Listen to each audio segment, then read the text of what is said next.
Ladies and gentlemen, welcome to tonight's special event. This is UBU Live with William Rochelle, but you can call him Bill. And tonight we have a powerhouse in the building, a truth teller, a legacy maker, a woman who has stood on the front lines of equality with courage and conviction. Please help me welcome our special guest, Leslie Flowers. Before we begin, here's a quick look at the ground we're standing on tonight. The civil rights movement ignited in 1954 after Brown v. Board. It caught fire after the murder of Emmett Till and the Montgomery bus boycott. The black community led the movement from day one. MLK pushed nonviolence, Malcolm X pushed human rights and self-determination. Others joined in solidarity. Jewish activists, white clergy, Latino and Hispanic leaders, Asian American organizers, Native advocates, labor unions, college students, civil rights lawyers. Women's rights have their own long fight. Beginning in 1848 with Seneca Falls, winning the vote in 1920, surging again in the 1960s and again silent laws. Women blocked from credit or home ownership before 1974. Pregnant workers pushed out. Almost no legal protections until equal rights laws rose up. Our nation has grown through the decades. School segregation struck down in the 1950s. Major civil rights laws passed in 1960s. Interracial marriage legalized in 1967.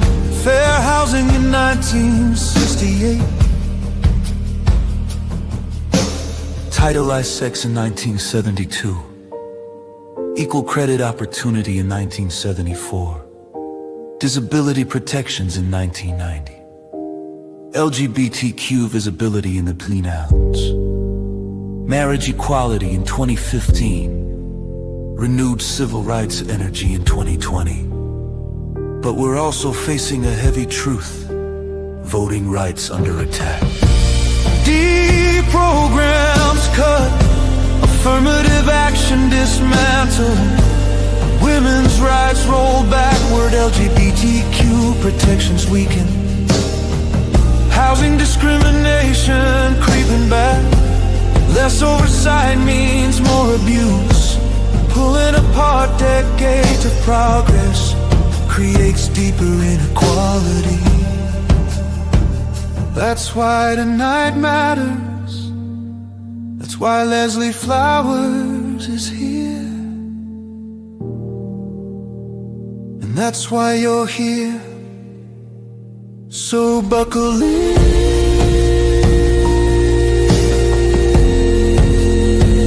Open your mind. Feel this moment.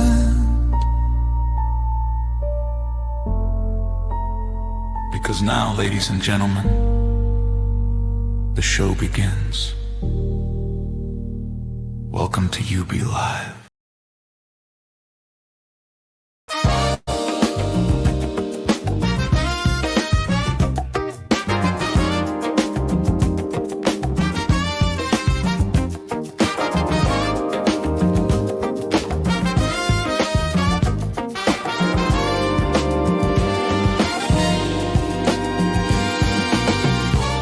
People crying on the city street. Another headline, another broken beat. We've been talking all these years, but the song of justice keeps drowning in fear. Can you hear it?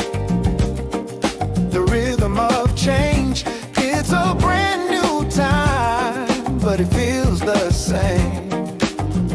Raise your voice, don't you hesitate, 'cause love's the weapon, and it ain't too late. What will it take before we see the light? What will it take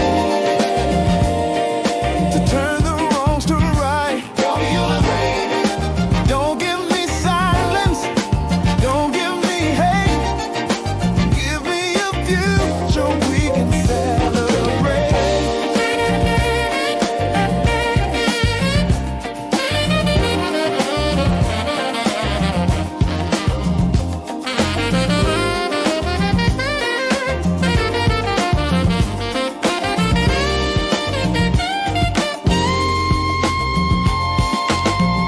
Children dreaming, but they can't breathe. Mothers praying, falling to their knees. Leaders speaking, but their words feel thin. Change don't start till we let love in. Oh, don't you feel that fire burning? The world is finally turning. Can't hide from the truth inside. It's evolution of heart and mind. What will it take before we see the light? What will it take to turn the wrongs to right? Don't give me silence. Don't give me silence. Don't give me hate. Give me a future we can celebrate.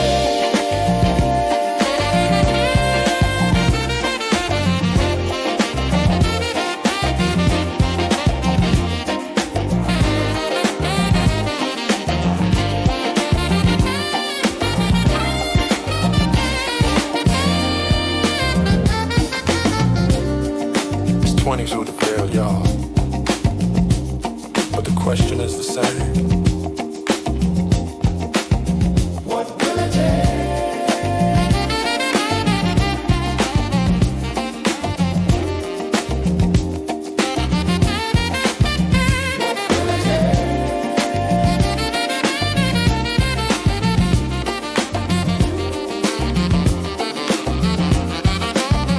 What will it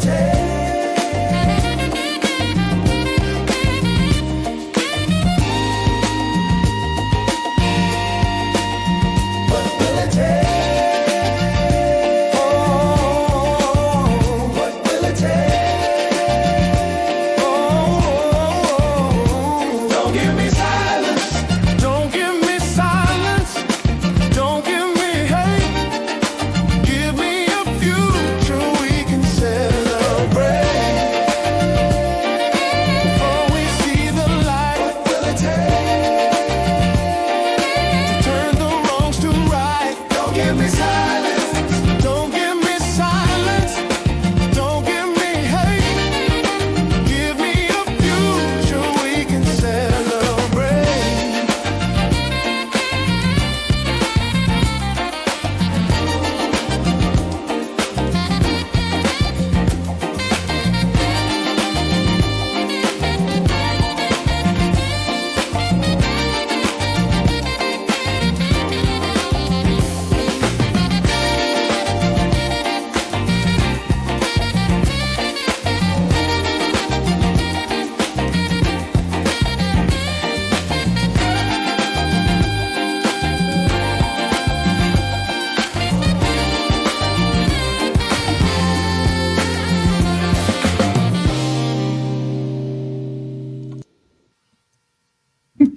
Hello, everyone. This is William Rochelle, but you can call me Bill, and welcome to UBU Live.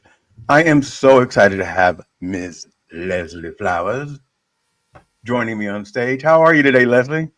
Oh, I'm wonderful this Sunday afternoon. Thank you for inviting so me. much. How about you? How about you? How are you? I'm fantastic because this this topic is so rich, and it deals with more than just one group of people. It really pertains to all of us. And in this moment, it helps us to be aware. Women couldn't buy homes or get credit cards in 1974. Hmm. You know, That's right. br- uh, everything about the civil rights movements, the women's rights moment, it all brought us to where we are today. Hmm. And it's interesting how slowly but surely it's kind of I'm not sure where we're going with it. And so I wanted to get your perspective from the history and when did you first recognize the civil rights movement? Were you a part of it? What was your first memory of it? Well, when I was 12 or 13, I remember our rabbi went to Selma, Alabama to march with Martin Luther King. And at that time, I was just a kid, really. Mhm. I was unaware of anything about that. But I will say that when he came back, he really illuminated everyone there as to what was really going on. So that was my first exposure when I became aware. You know, I remember, Bill, my father asked me once when I was in high school, would you ever date a black boy? And I said, well, Daddy, I don't know any black boys. Right. So I'll leave it there and send it back to you. Yeah, I understand that. And even up until let me get my y'all know me and dates, but even interracial marriage wasn't legal until 1967. So up until 1967, if you were a straight person and you wanted to get married, but to someone that was of a different race, you couldn't. So think about that, and then think about the fact that uh, the LGBTQ community just got those same rights just 10 years ago, right? 2015, I think it is. So this is fairly new for us, and this is territory where we really want to understand our history so that we don't repeat our history. And if we don't keep our eyes open, if we let things just slip away, and if we don't unite, then who are we as a community? I mean, really, who are we as a community if we're all living separately and only concerned about our own issues? Now, I was talking to my neighbor today. I said, "Oh, I'd love for you to come on," and she said she doesn't have great Wi-Fi, but she said, you know, when she was growing up, there were men jobs and women jobs. So secretaries, she said, nurses. There were no male nurses. She said that was considered a gender specific role, and the role of a woman back then, from what I'm recognizing, was more as a support than as a leader, and Yes. and that has changed significantly. Um, and in my opinion, for the good, for definitely for the good. How do you think it's impacted the society, and how do you think this the blowback we're getting today, where is that stemming from? Well, you know, I'm a big believer in universal law. And I think you really hit on the point, which is awareness. When we begin to become aware, and not everybody becomes aware at the same time, right? So there's a lot of frustration for those people who already are aware and they see all these things happening and feel a sense of frustration. But for those who aren't aware, it doesn't seem to phase them at all. So, what I know to be true is that we are now moving toward the upside. So, you can see the signs. Yeah, You like that? You like that? well, in my opinion, we're about to take it all. Everything Yeah. is going to align properly, the way Yes. it should.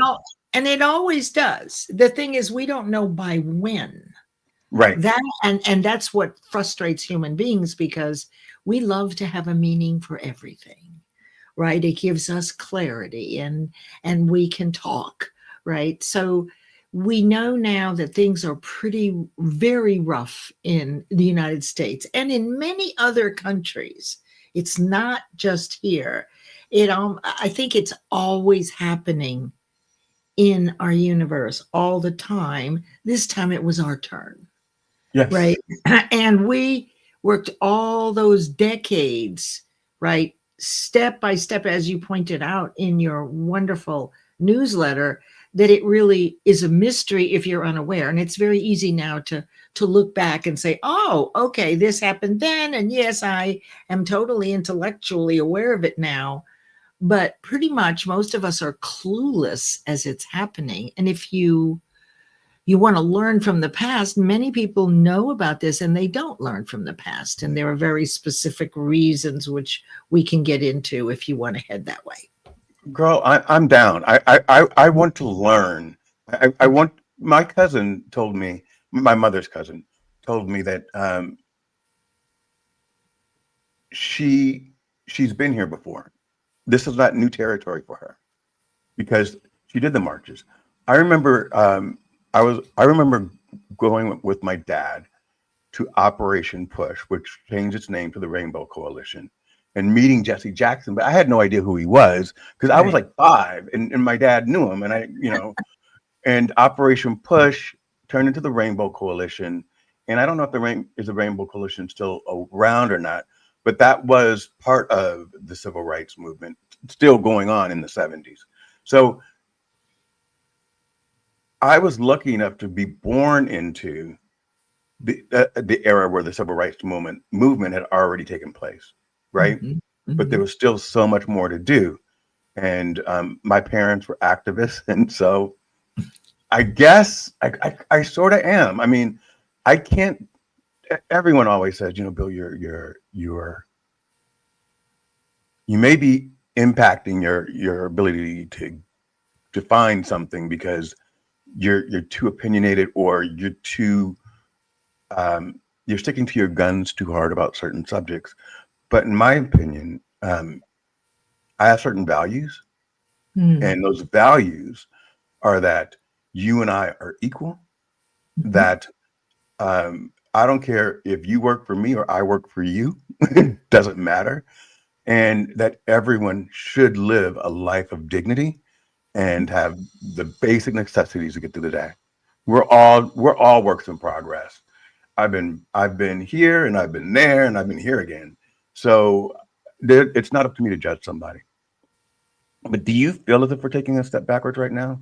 Or do you think that this is what we needed to unite?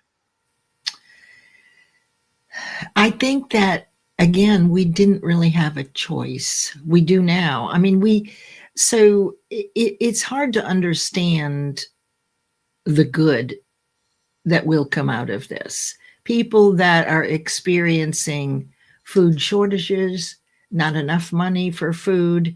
This is not, I mean, our country has always had these problems like any other country, but it seemed to reach a crescendo now, and it's the opposite of the way I grew up. It is the polar opposite, which is a universal law. That's Right. why I know that it's now, if you look at a big pendulum, if you will, right? Mm-hmm. This is how it all works. So where we are now is at the tipping point up here of the worst. I mean, people can't come to the United States, they're saying, because it's an unsafe place. What? That's okay. So now you start to observe each step, and you won't know by when, but if you're looking for it, if you're aware, you'll see the signs. I'm seeing them very clearly. Yes. Yeah. What are Very some of the clearly. signs you've seen? Me, I am. I hugged my neighbor who flew a Trump flag for years. He's not my neighbor. He's like maybe 3 blocks down, and he's always been nice to me. Right, like every time he's driving down the street, he always honks and he waves, and I always honk and wave. I like him. His name is Blaine, and but I've always had this little kind of like, why is he a Trump supporter? And so we just saw each other in the grocery store the other day. And this is when Melissa told me, start reaching out to people. And I was like, Plane, I want to give you a hug. And he's like, okay, sure. Why are you hugging me? I said, because, you fly this flag and I've had this, prejudice, right? Really, prejudice goes both ways of what or who I thought you were. And I want to let all of this go. And I want to say, let's live as united as one. I'm also seeing a lot of people that are saying that they didn't expect what they're getting today. Now, Yeah. the problem I have with it, and I don't know if your family was affected by the Holocaust, but I always thought to myself, how did the world allow this to happen? And in my opinion, the way that we're seeing people just get taken off the streets and then sent to Ecuador or Salvador or wherever they're at, people don't know where they're at. These guys aren't even from there. I had a conversation with my neighbor, and this goes back to something that you said. And I like Blaine a lot. He's a good guy. He offered me a free treat. It's quite different when you actually speak to people than just assuming things about them. But I this is Melissa Houston again, just getting me in trouble. I was walking my dogs and I went to another neighbor's house and we had coffee in his courtyard. And you said just now, you said, oh, my dad said, would you ever date a black guy? And you said, I don't know any. And that's it. That's an honest answer. So I was talking to him and he said, he's having work done. He said, oh yeah, I got the Mexicans to do it. And I said, stop calling them the Mexicans. And he goes, oh, you're right. And the guy's actually Guatemalan. So it's like, I wasn't afraid to correct him in that moment. I don't think his heart was in, I think his heart was in the right place. It's similar to, I struggle sometimes with all the letters and the LGBTQ and then the he, she, him, them, they.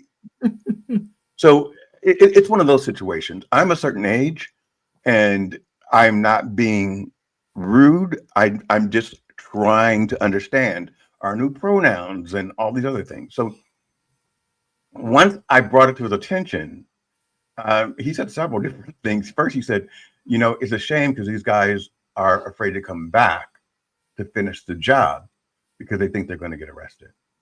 And he said they do really great work. So what's a racial slur? Mexican? No, it's really about being kind. Jared had asked, what is one thing that we could do right now? If we could just stop and think about our kindest self, rather than being taken over by our reactions, which unfortunately are driven by our biases, which we're not even aware of really, unless we study it. So if we could have a mantra of kindness, something to remind us that no matter what the situation is, or even to know if you come from a religious background, that for every failure, there is a lesson, right? So how long will it take you to look at the failure before you realize, oh my goodness, it's the direct access to the lesson? So this is all more part of the awareness, I think. And I might have gotten a little off topic here, but I'll let you bring it back. No. You're right on topic, and that was great. What I want to do is I want to get to Lauren because she said that's such a racial slur. So I want to make sure that we're talking about the same thing. So come on, Lauren. Let's work this out. Do you want to come on stage? I'll send you an invite. How do we keep the momentum when society pushes back? Actually, that's not the question. You can answer that question. Go ahead. Well, I can't, and we can do Lawrence too. You have to be clear of your values, and the thing is that values and their formation take decades, right? The values you had when you were in high school and college pretty much were the values that your parents had, right? Then in college, it seems like you get the values from people that come from all over the world or all over the country. So you're now exposed to their values, and then you decide which resonate or feels right with you one at a time, and you take them on and you kind of absorb them. So it's about your values, but they're always evolving. So that's probably the conundrum of all of this. Yeah, I agree with that. Now, how do we encourage more women to step into leadership roles? And I'm gonna say we'll both answer the question in our own way. I'm Okay. gonna say right now, in my opinion, um, it's not the women that we need to encourage. It is the system that we need to allow or make sure that the best and the brightest get to the top. And that's women, that's whoever's right for that position. We're living in a society right now where there's a conflict at the top. And the way that we speak to women, the way that we're talking to women, and when you have someone at the top that calls women pigs on live TV, and nobody, not one man stood up and said, "Sir, that's not right." Not one man. And the woman was brave enough to ask the question. Someone told me once, men have brute strength and women have courage. And there's a difference. Yes, and how do we encourage? Women do need encouragement, because look, for about 5 or 7 years, I worked specifically with women coming into 21st century business, and they come in deplete of the skills to be successful. They are not heard. And so for many years, I worked particularly with women to teach them how to build confidence, what success principles are, and how to use them in your everyday life, to practice them, to build the courage to ask for the job. The problem is, you had asked something about a patriarchal society.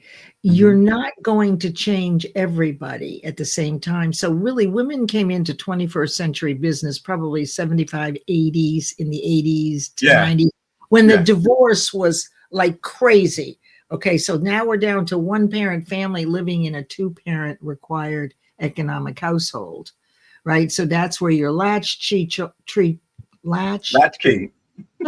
thank you, children came from, raising themselves, and the pressure on women to move into those leadership roles. But the problem is no one heard them, because their behavior was like a bull in the china shop in business. The very simple, superficial behaviors that women had employed for decades, for hundreds of years, managing the household, nourishing, nurturing, managing, taking care of the boo-boos, right? Is not a fit for 21st century business, because men who have always set the tone or the context for business, they don't tell the whole story. They speak in bullet points. They don't wriggle and jiggle and show cleavage, right? They stand a certain way. They dress very simply. And women in that role, that's appropriate. So you have women coming in, right, pressured to make money. Their marriages are over. They're up to their eyeballs in bills, right? The kids are home by themselves and nobody's listening to them. Yeah. So we as women were required to become aware inside business. And that's where a lot of my work is building the confidence and illuminating these women that they are capable, but teaching them how to stop wiggling and jiggling, how to dress one step above the audience, how to Right. speak in bullet points, as an Yes. example. Yes. I want to talk to Lauren really quick. So, Sure. Lauren, this goes back to what Leslie said in the beginning when her dad asked about whether or not she dated a black guy. She didn't know a black guy.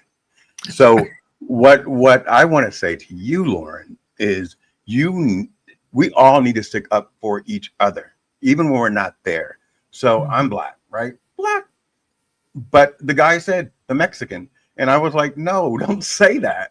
And that's when, once we educate people, once we call them out, not in a rude way, not in saying that they're, effed up or anything else like that. Just like I was like, you need to stop using that you don't know how that sounds. And then he changed up and he was like, you're right. And they weren't even Mexican, they were Guatemalan.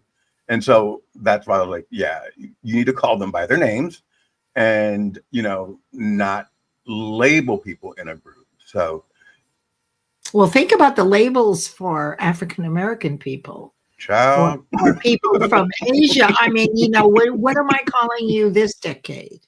Right? How do I refer to you this decade? So I just say black because I African American.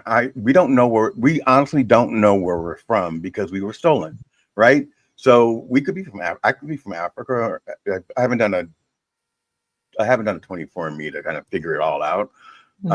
And I'm sure there's all sorts of things inside of me. But if you understand our history, the one drop rule means that if you had one drop of black blood, then you were considered black and a mark on society. So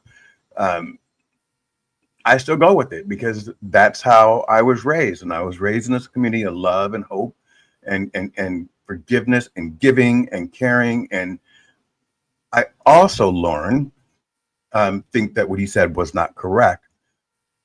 However, I like for people to see me for my uniqueness, not like a lot of people say, oh, I'm colorblind.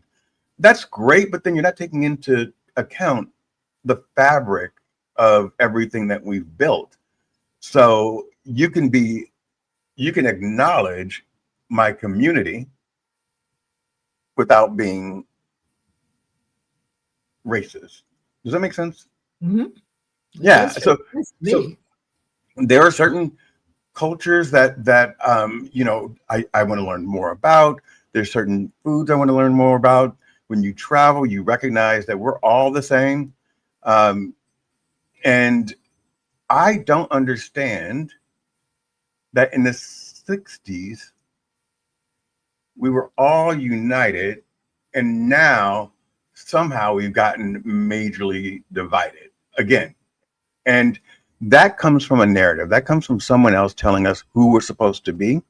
that's right. That comes from people putting terms on us, and we don't even know it. And I said this the other day, and this is about women, and it's about Black boys and Latino boys. So, and it got me really upset because if we're watching what's going on right now, and I'm just going to stop it there, we had some people saying that a woman is a woman at 14 now. And if you recall all of the Trayvon Martins and all those other things, that 14-year-old boy was considered a thug, a grown man.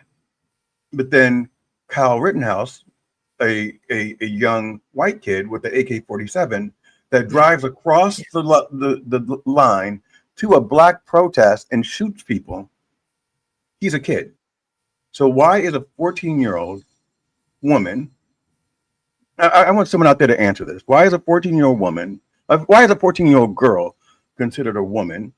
Why is a black kid who does one thing wrong at 14 can be tried as a adult, but Kyle Rittenhouse with an AK-47 driven across state lines by his mother is considered a kid at 30? Yeah. It's the narrative. Well, it is. And it's, the bullies are raised by bullies. If you think about it, what does he say? It's the level of confusion. Because of that, people should not take it personally, educate and being offended. There were times when I did not know if I was Spanish, Latina. Right, right. Yeah, that's why I just settled with black, and people are like, "But you're not."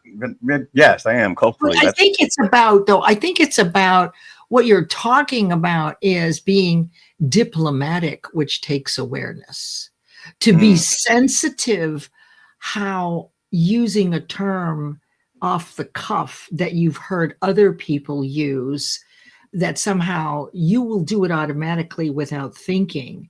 But we learn this mostly from our parents and our families. And where do you think they got it from? Their parents.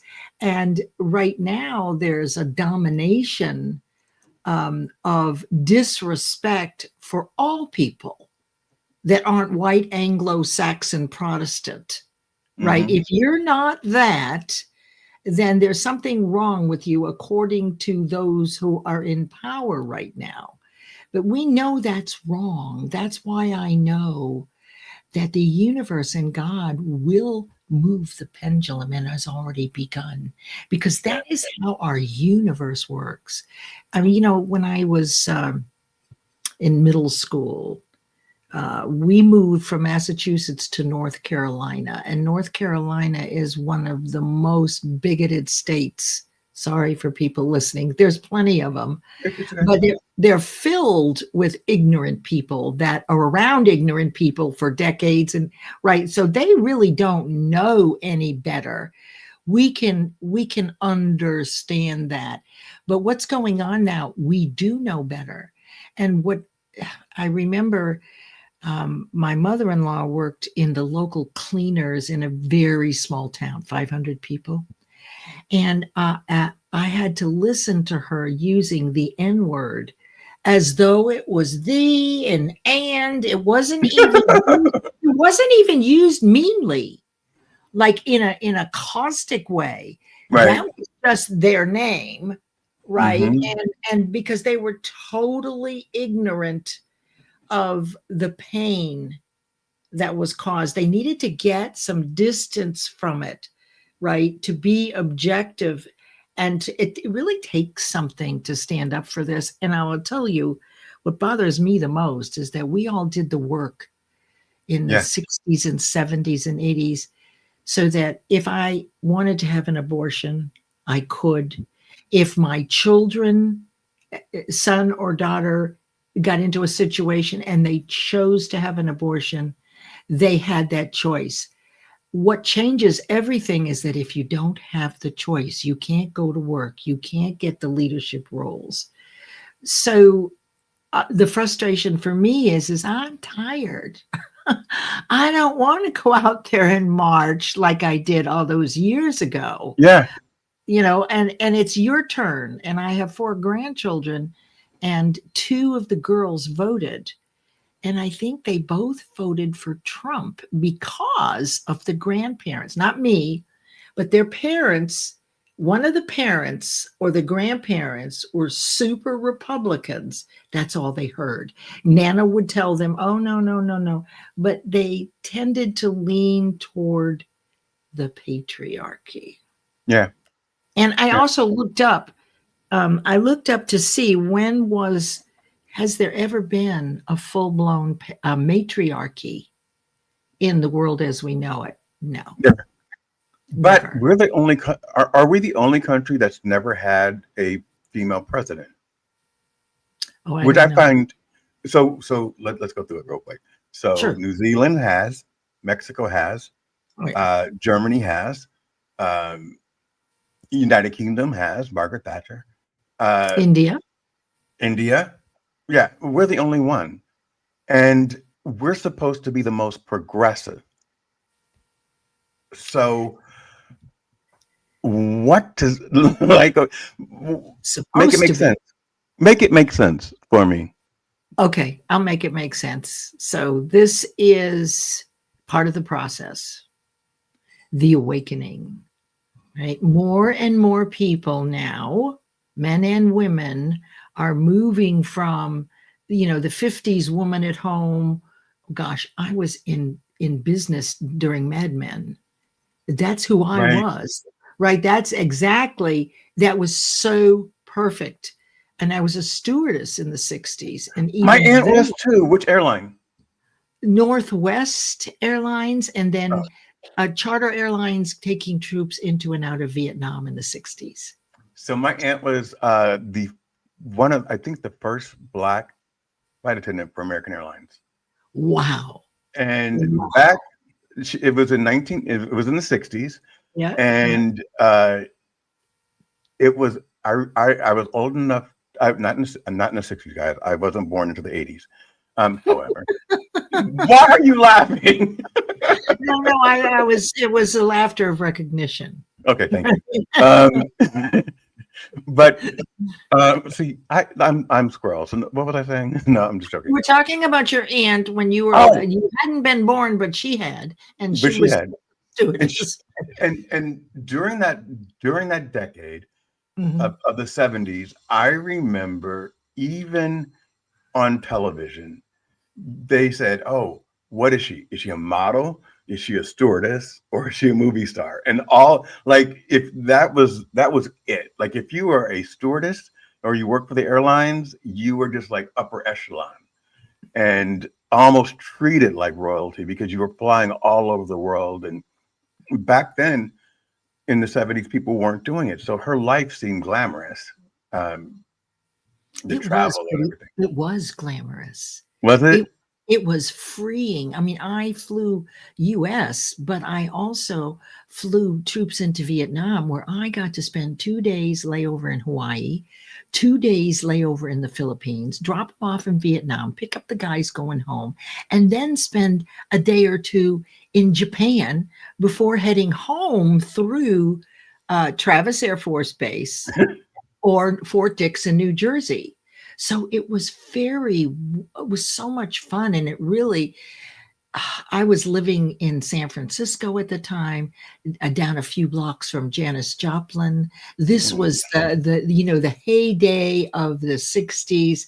And I would drive across the Bay Bridge in my convertible, my Triumph TR3, 1960. Oh, that's a great At car. night, I had two of them, and at night across the Oakland Bay Bridge when we get back, singing um, uh, a Cream song, if you remember Fresh Cream.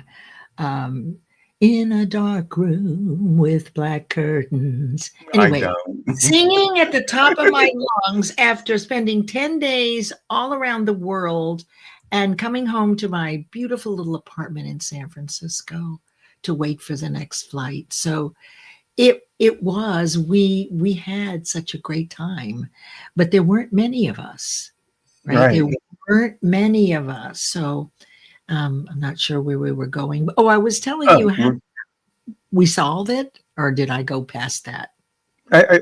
well, we talked about the airlines, and then Yes. I interjected and said my aunt was a because I was trying to figure out if you guys were on the same airline. Oh, yeah, yeah. Well, we probably, but I was very courageous that way. That has always been my nature. I usually have the cart before the horse, right? When I'm inspired, and then I have to back up and put the horse before the cart.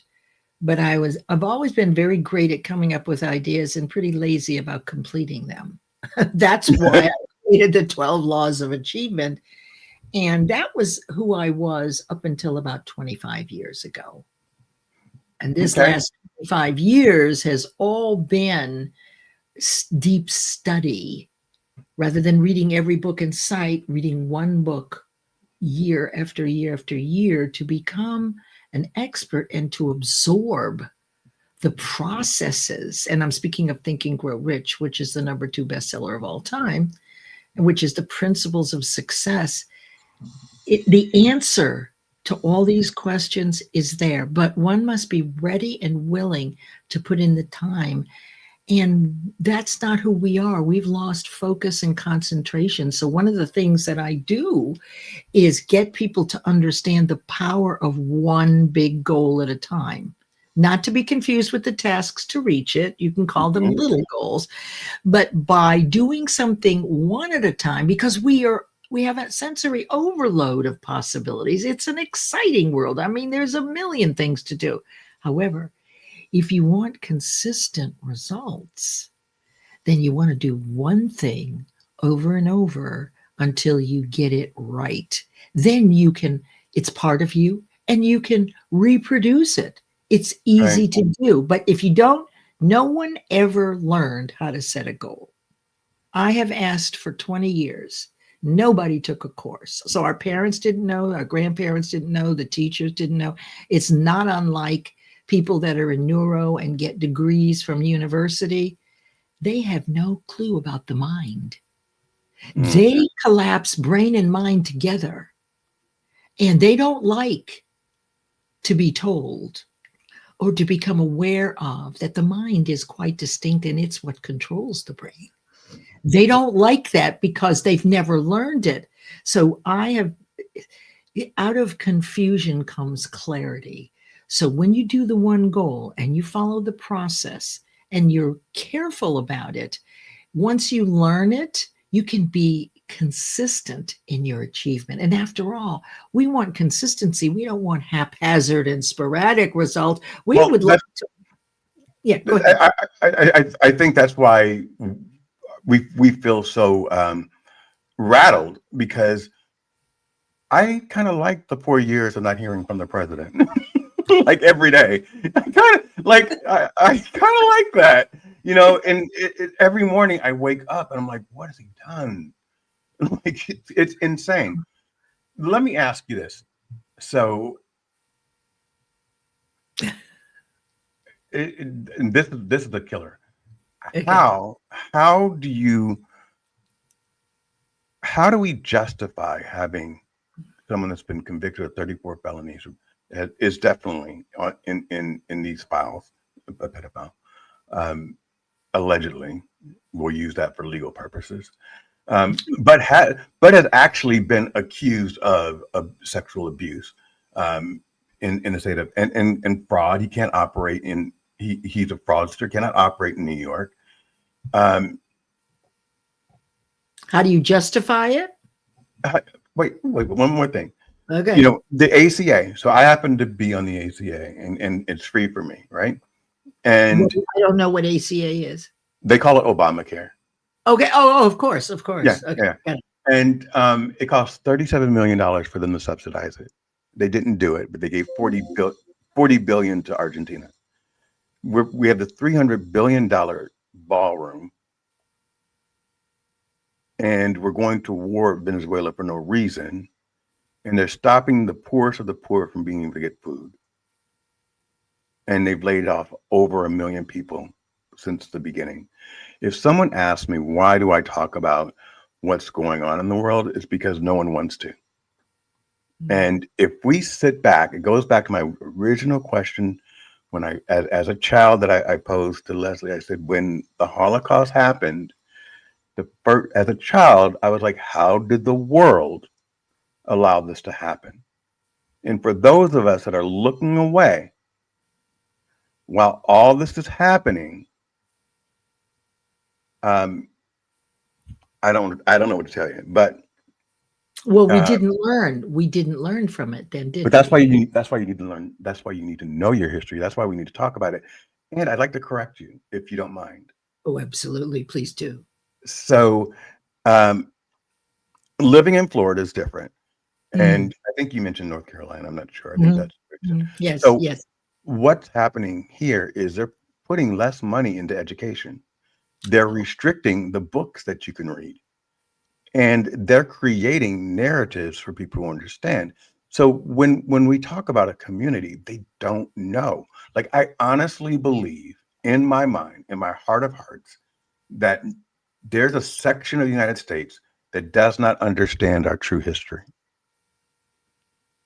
Yeah. And that as a country, we have failed because every other country makes sure that their young are educated. The poorest of the poor are educated, so that when they get out of it, you know, you have more. I don't want to. I don't want to say. I don't want to paint a broad brush across everybody, but I truly believe that there are more people from other countries that take the opportunity in the United States to come here to get educated because education is so important to them. Yes. I believe Yes. it's not fair that because I make more money than you and I can send my kids to a better school, that your kids are getting a subpar education. They'll never be able to catch up to me. And then, when we go through it and we talk about love and understanding and good versus bad, how can you tell a woman that she has to have a kid, but she has to have the kid. She has no money already. And I say this, and I think we should try this and see what happens. Okay, the woman has to have the kid. She doesn't want it. She gives it to the father. I bet you anything. I bet you anything. It would change because it doesn't affect. Right now, a man, unfortunately, can walk away from his child, Mhm. and a woman is always there for that child. Yes, yes, and during my years of working with women and the wage gap, um, the Institute of Women's Policy Research (IWPR) did a study for our state in 2010, and I think they did it in 1990. It's the economic status of women in this state, and according to all the statistics, it will be mid-century before women are earning the same as men. But this was before this particular regime came in. And right now, Bill, the best way I can describe what's going on is the inmates are running the asylum. They are. You know who ICE is, right? Of course. They're the pardoned January Yes. 6ers. Many of them are the pardoned January 6ers. Yeah, it's insane. And this is the polarity, right? We've always had these distinct and opposite views, but for some reason, the leaders who have normalized again treating women this way, no, regardless, and treating not only women, but anyone who isn't a WASP, a white Anglo-Saxon Protestant. And I lived in North Carolina when Eichmann in the 60s was on trial, and we were the only Jewish family. And let me just tell you something. My brother and sister would get off the school bus crying because what happened on the school bus was the children had been listening to their parents rant about Adolf Eichmann and likely saying, oh, it's not true, and those Jews, right? So, it was hard. It was hard, but we didn't know any difference. So people have to be ready and willing, and I think we're getting there because we've got nutcases, in my view, people who are just uneducated and unaware. They're not kind. They're not diplomatic, right? They really depict the mindset of money first, people second. And that's the truth. It's really not about race. They did that to separate us. This Really is about why the caste system. the female reporters, when no one said anything, Mhm. this is the fear of poverty. It is so strong that if I say anything, he will call me out and I will lose my job. So even for reporters who take the commitment, right, for real news, they have the fear of poverty. The only people I think that can hold us together is our military, because their commitment to the Constitution and to the way of life that they grew up in, right, is stronger than the worry about losing their job and money. And it's faith and fear. The fear outweighs the faith or the promise that they've kept. And that's where the Absolutely. values come in, right? Absolutely. Absolutely. So I love your Leslie Flowers thing behind you. A quick question to those out there in the audience. Are you guys okay? Are you enjoying the conversation? Is it too much? Let us know. And give me some questions for Leslie. Leslie, do you want to take a quick break? No, I'm good. Okay, go ahead. Thank you for So offering. just making sure. Unless you want to get rid of me for a little while. No, not at all. Not at all. So um, let's take it back to the women's issue. And the Okay. reason why I wanted to have the conversation is because it's I in my opinion, it's great to have Leslie and me talk about women's issues because she's not standing alone. And if you look at how we actually got free, it was by us uniting and other people standing up, as opposed to me saying, well, that's a woman's issue and it doesn't bother me, or it doesn't. I have two daughters and an ex-wife who needs a job. And I want my kids to be able to do more than what I did. And I want them to have more opportunities than what I had. And I don't want them to be marginalized or put into a box or have less freedoms than what I had. But it takes us all to do it. So this conversation, um, I was just listening to you. I think you were on, was it?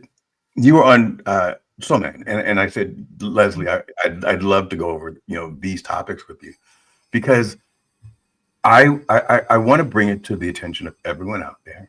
I want it to do it in a non-threatening way, and I want to be a champion for women. I want to be a champion for LGBTQ. I want to be a champion for the Hispanic community, everybody.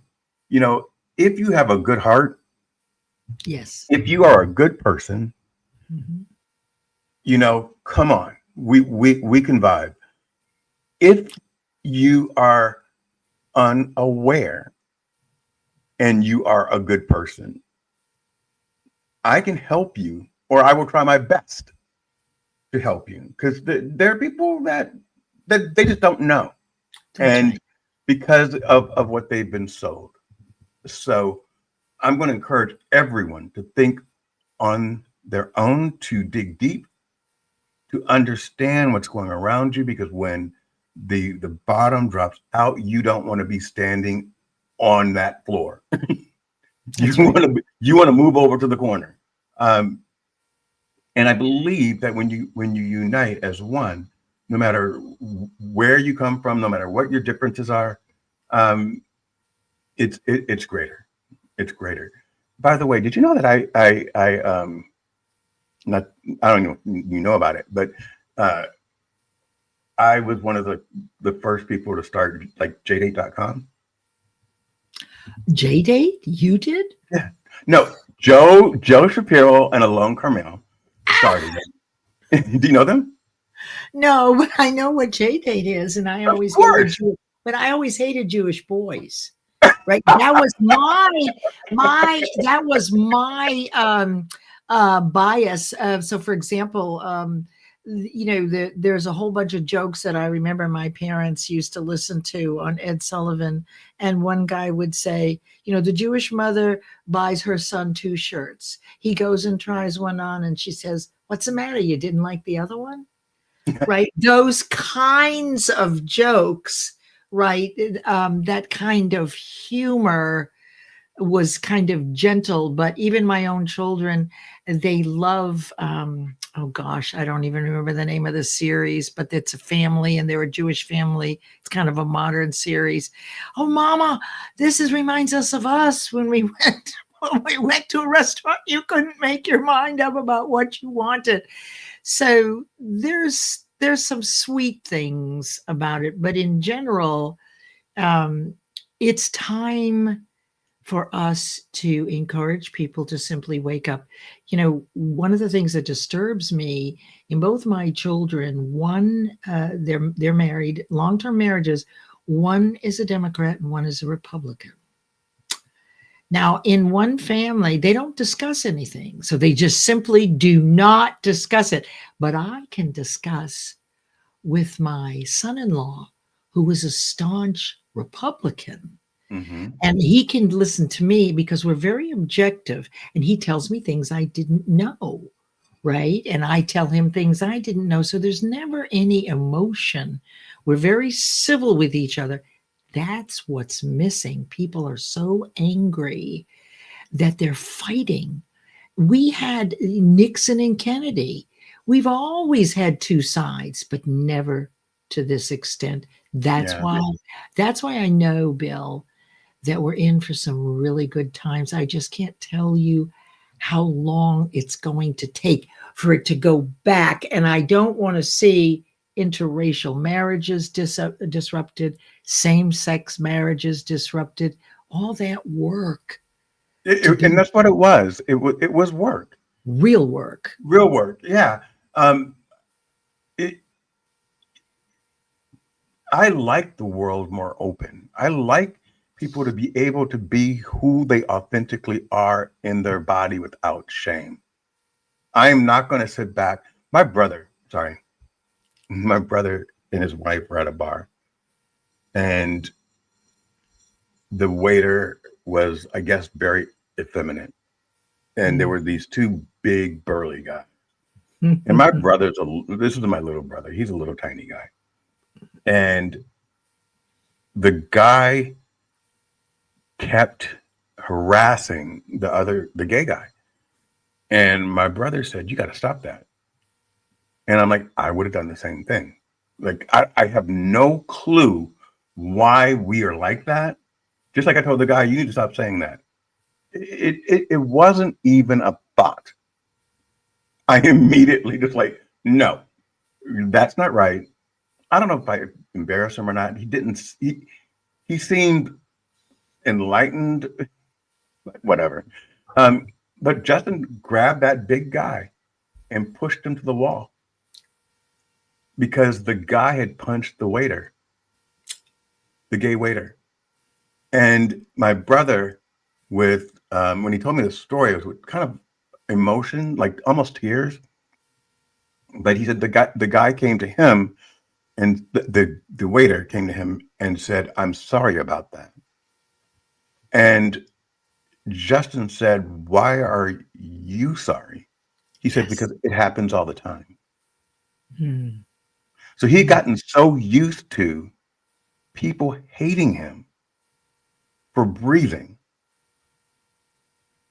that he apologized to my brother for removing a man that was about to beat the hell out of him.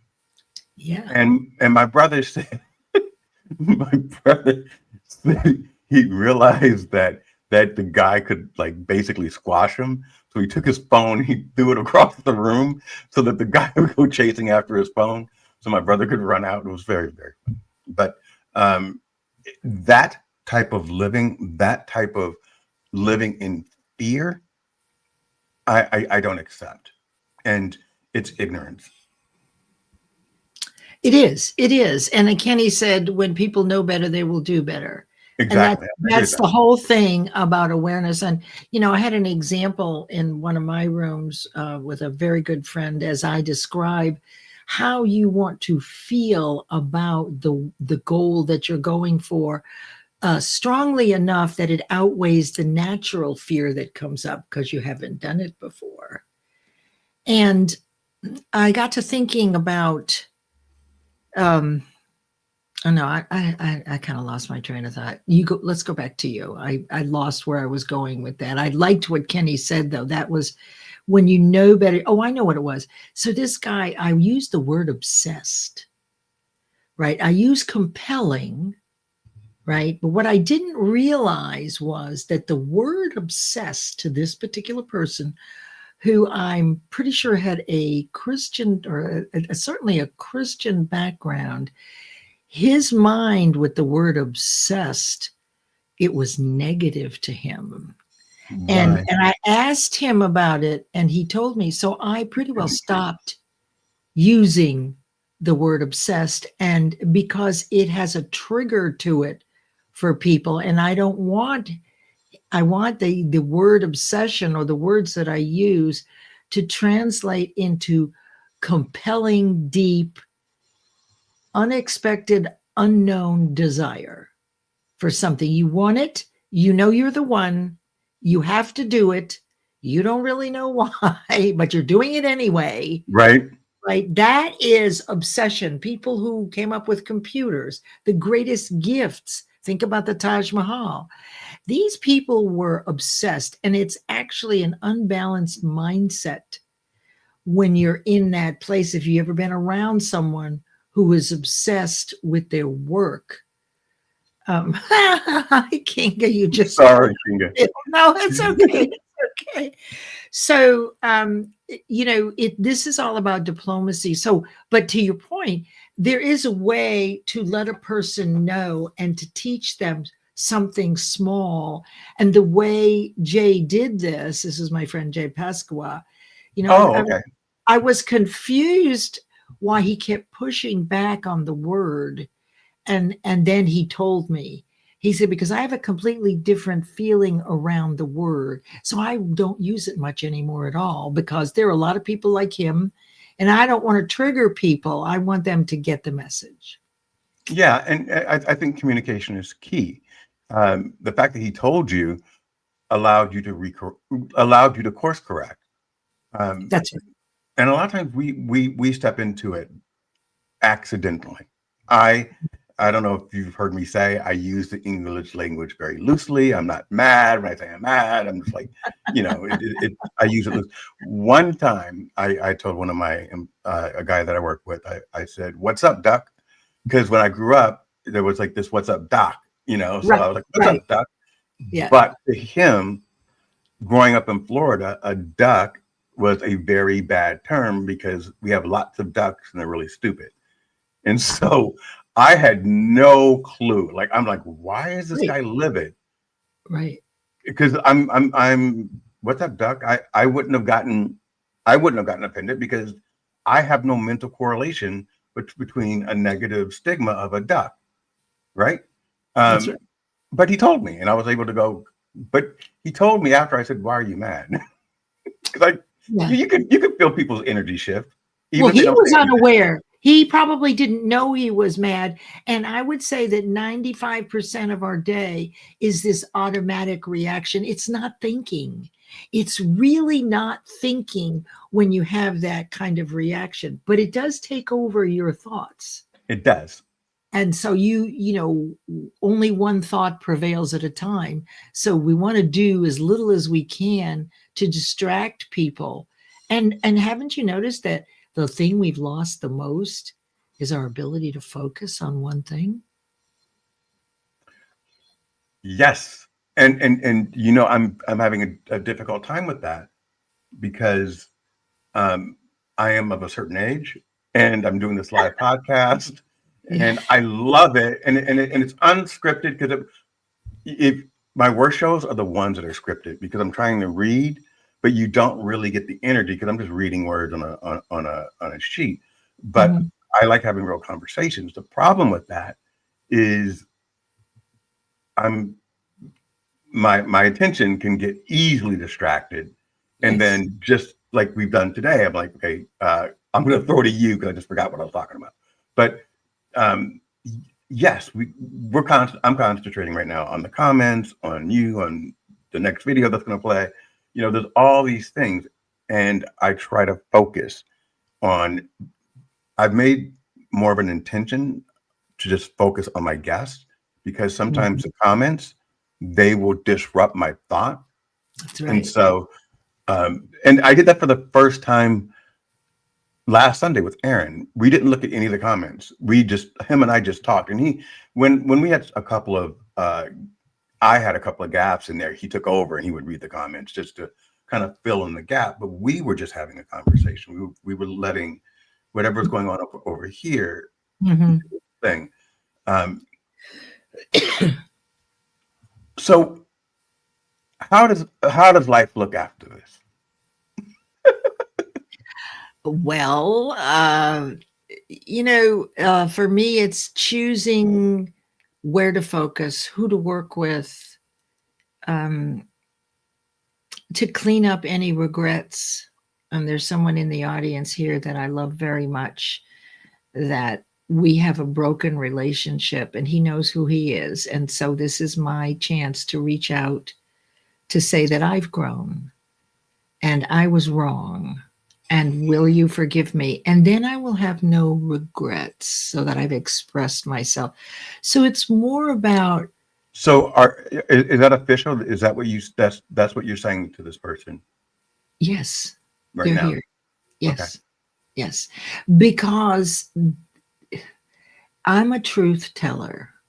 And sometimes my truth is tough to hear. Keep in mind that there aren't as many old folks like me on LinkedIn. And so I have experienced some discrimination, right, by people who are unaware that, well, what does she know? And I can remember back when I was a kid, I would look at old people and think, what do they know? Right? I'm living my life large. So I've had to experience that because I'm outspoken and I'm going to say what's on my mind. And people have their own points of view about what I'm saying.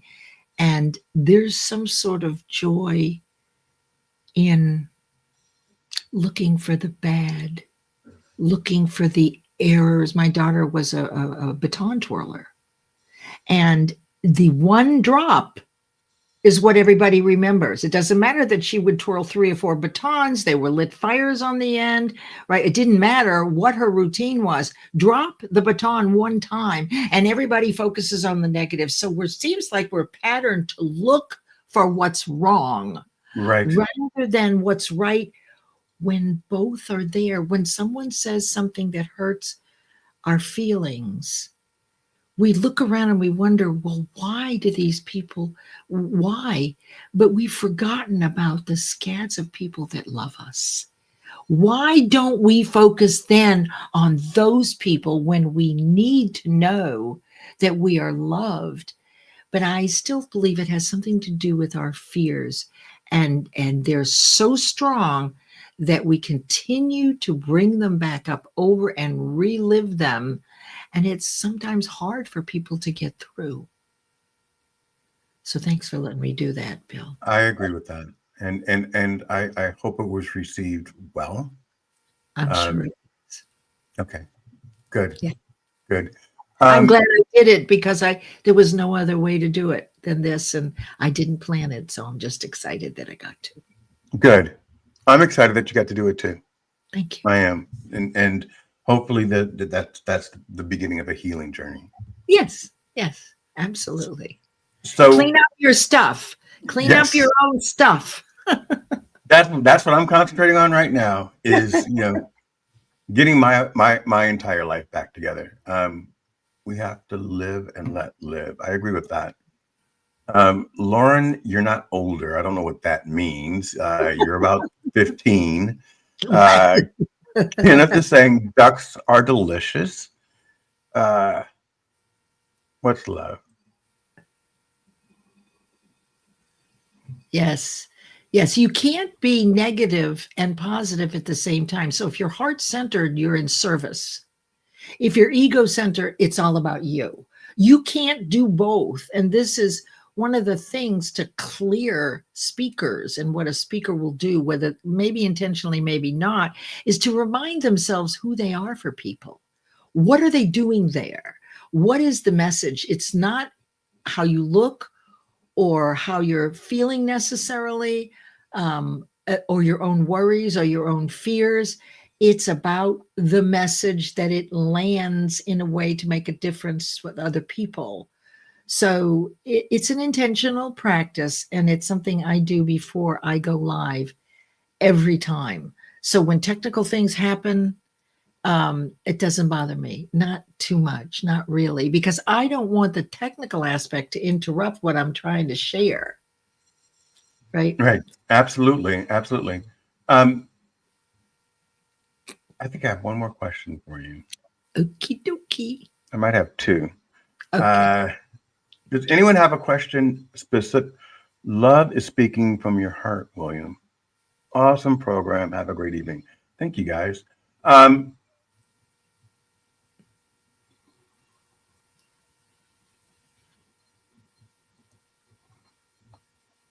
so I'm feeling a sense of unity. I'm feeling the country coming back together. I'm Mhm. feeling hope again, and I feel like my life is opening up. It's very. I have this great sense of joy these days. And how did you get involved with the Legacy Chronicles? Oh my goodness, how did I? Well, I think I was on Aaron's show and met Nick, and I wrote last year the first part of mine, and then this year I wrote the second. Last year was the first 25 years. This year is the next 25 years, and then next year, God willing, I'll do the final 25 years. But so I have a lot of books, and I've been a publisher. Hmm. Right. So I've published some 18 books and line edited them for other people right around 2015 to 2018. It's exhausting and everything is changing all the time. So when Nick invited me to write in the legacy, it's a chapter, right? Most people have written something, a composition in high school that's about that long. The difference is, though, this is a story about yourself, so it can be transformational.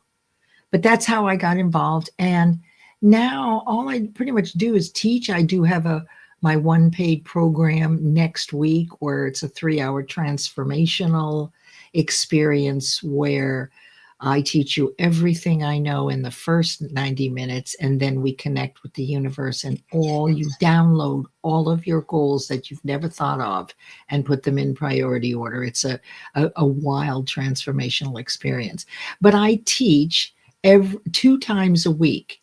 And I do this so people can come in and begin to think positively at the beginning of their week, at the end of their week, and also are learning something. And it keeps people, I have not a large audience, but it's a consistent audience, Yeah. right? So these are people that are hungry and thirsty to learn the things that they just didn't know before.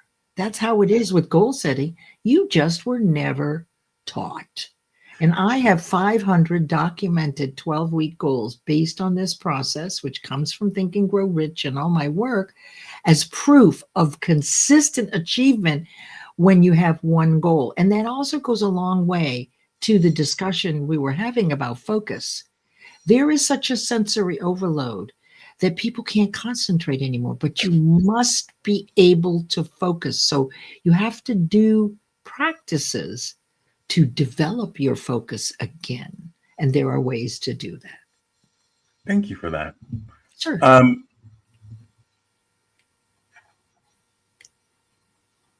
so I had a question for you, and I didn't want to interrupt you, and then it Oh, just kind of flew out. So no. I have a question for the audience. So we have two different outros. Do you have Sure. anything that you want to share before we go out?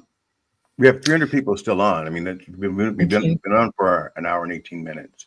So I want to Wow. be respectful of your time. Okay. What I would say, first of all, is thank you, everybody that has attended today in support of this conversation and Bill's program. It was an honor for me to be able to share some things that I've seen. And I hope my intention is that there was a spark of something within you, however small, that has you realize that we are moving on up. We're ready to move on up. And this Yeah. event that I'm doing is Thursday, is from 11 to 2 Eastern. DM me if you're interested. I'll shoot it to you. There is a fee. It's the only thing that I charge for all year. So that's thanks to everybody for being here. It was so nice to see people that I know so well. It means a lot to me, and that you invited me. Thank you, Bill. That's super sweet. I have my outro for my brother talk Okay. that I did yesterday, or I have my favorite song is a song that I wrote about um, Nick and Aaron, but it has his Soul Man brand on it. So I don't know if I want to leave with that. Let's listen to it because that's my favorite song right now. Are we going to go off live after this? Yeah. Did we finish? Okay. Well, I'm real good friends with Nick and Aaron too, so let's go with it. All right. Thank you. Let's see.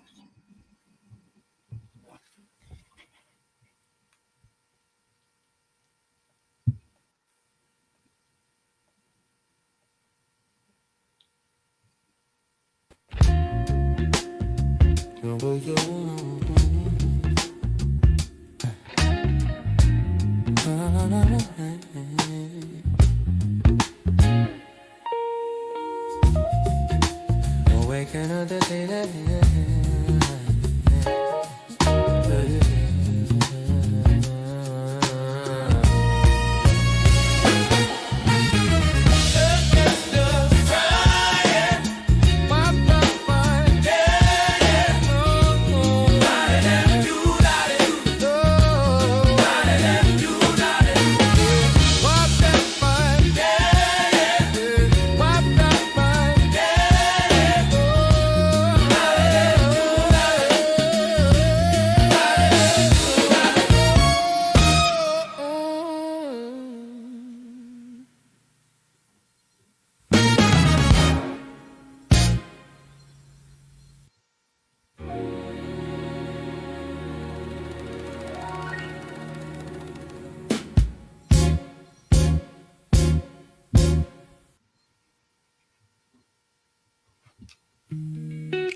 Awakening of the phoenix.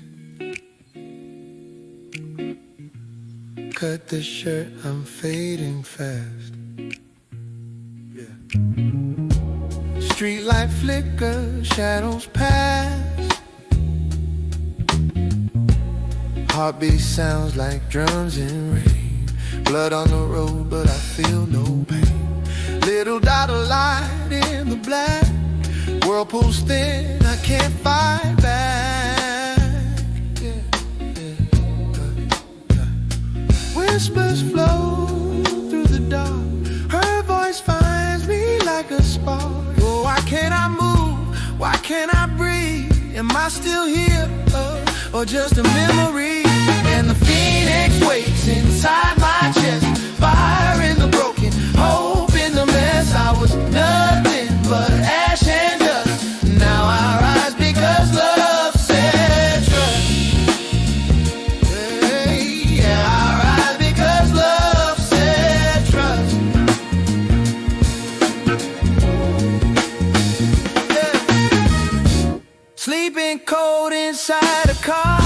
Dreams feel distant, feel too far. Mind on fire, soul feels cracked. World keeps pulling, I keep slamming back. Insomnia living in my veins. Anxiety playing heavy chains. But a voice said, pulled me through. Said the story ain't done, it's still you. I was lost, I was torn, I was torn, but was there in the storm.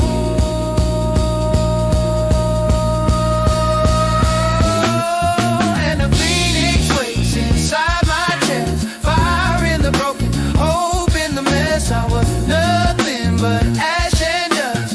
Now I rise because love said trust. Yeah, I rise because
So that's my Soul Man legacy.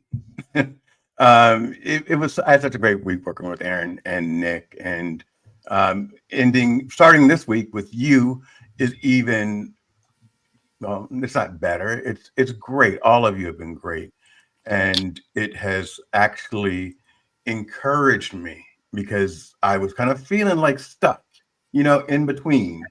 And yeah, things are going well, and I appreciate you. Bye, everyone out there. With love and light, we are signing off. Thank you, Miss Flowers. Thank you. Have a good weekend. You Bye. too. No brother left behind. No, no, no, no, no.